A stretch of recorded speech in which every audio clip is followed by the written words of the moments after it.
जो अगर आप क्वेश्चन सॉल्व कर चुके हैं तो इसका आंसर देख लीजिए। It will be option C, that is 7:135।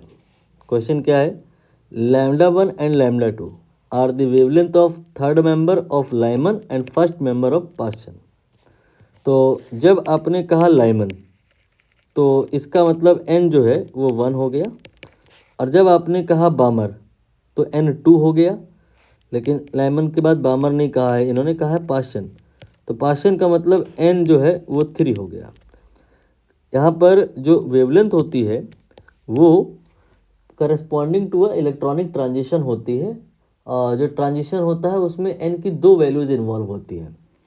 तो यहाँ पर n की एक वैल्यू तो आपने बता दी 1 है, दूसरी क्या होगी, दूसरी वैल्यू जो है n की वो हो सकती है 2, 3, 4 लाइक दिस। पास्चन के केस में अगर n की जो दूसरी वैल्यू की हम बात करें तो हो सकती है 4, 5, 6 लाइक दिस। ये देखना पड़ेगा आगे कि कौन सा मेंबर यहाँ पर ये कह रहे हैं। जैसे कि लाइमन के केस में ये कह रहे हैं थर्ड मेंबर, तो ये लेंगे अगर फर्स्ट मेंबर की बात होगी, ये होगी सेकंड मेंबर, ये होगी थर्ड मेंबर। तो यहाँ पर n की जो वैल्यू होगी 4 होगी, मतलब ट्रांजिशन यहाँ पर λ1 के करस्पॉन्डिंग जो है 1 और 4 के बीच में है।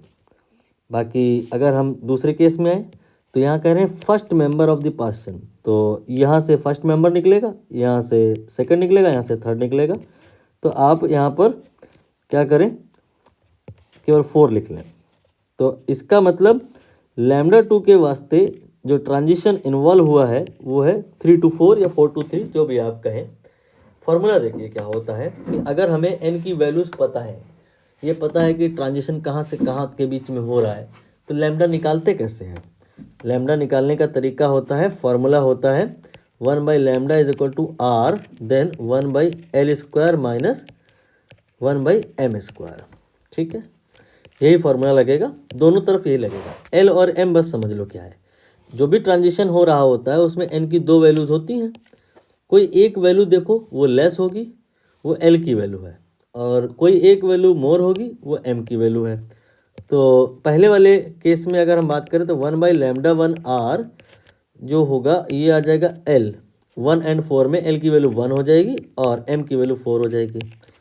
अब आप इधर बात करिए राइट साइड, 1/λ2 r देन 1 यहाँ पे L की वैल्यू कितनी हो जाएगी, ये हो जाएगी आपकी 3 स्क्वायर ऑफ दैट देन 4।